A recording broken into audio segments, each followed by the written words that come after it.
When sheep farmer Guy McCutcheon comes a-calling, sheep seem to come out from just about everywhere, from the fields, around fences, out from behind other sheep, and from his refrigerator.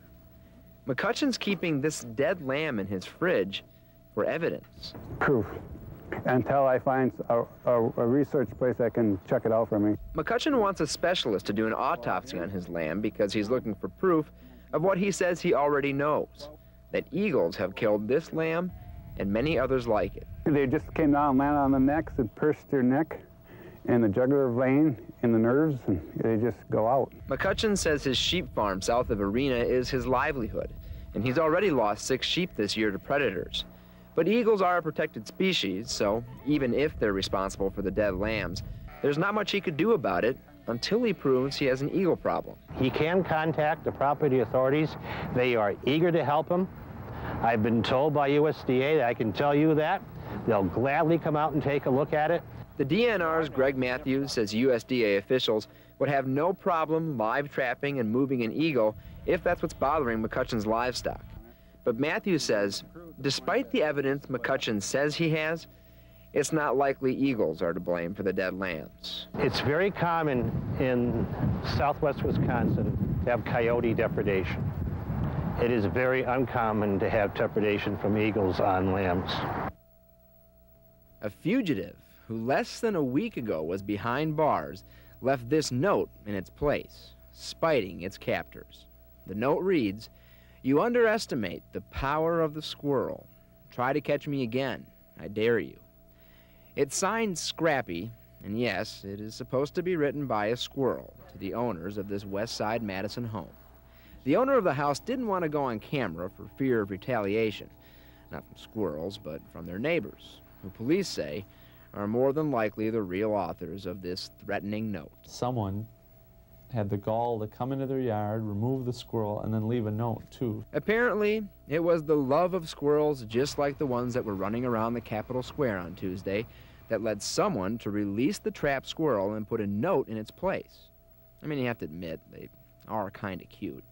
But they were also causing the family that lives in this house enough grief to pay a pest control expert to live trap the squirrels so they could be moved to another location. I'm not sure if you've ever tried catching one of these little guys, but it's not very easy. They're pretty quick. And apparently, it's not very cheap either.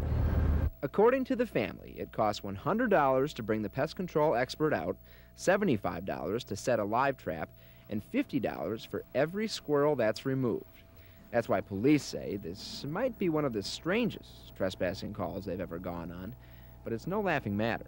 The bottom line is someone had a problem with their squirrels in their yard. They tried to fix it, and then somebody came and added to the problem.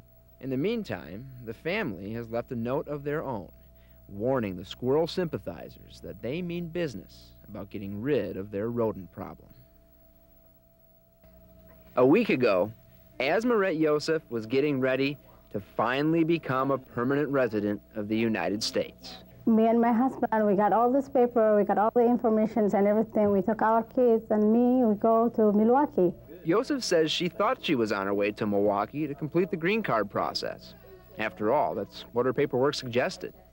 But when she got there, immigration officials quickly informed her that the meeting had nothing to do with getting her green card. They say, no, you are under arrest.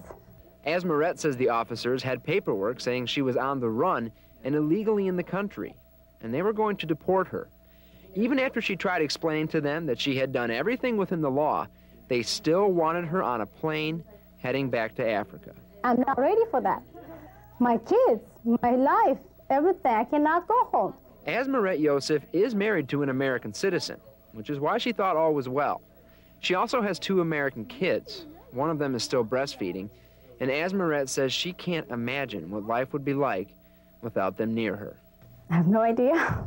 That's so scary. It is. You know, you can't just leave your family behind, and plus, you know, it's so scary. The Yosef's attorney, Amanda Gennerman, says part of the problem is that their former attorney falsely told them everything was fine because Asmaret was married to an American. Clients do what they can, and it's attorneys' responsibilities to make sure that they are educated and are asking the right questions and following up on these sort of situations.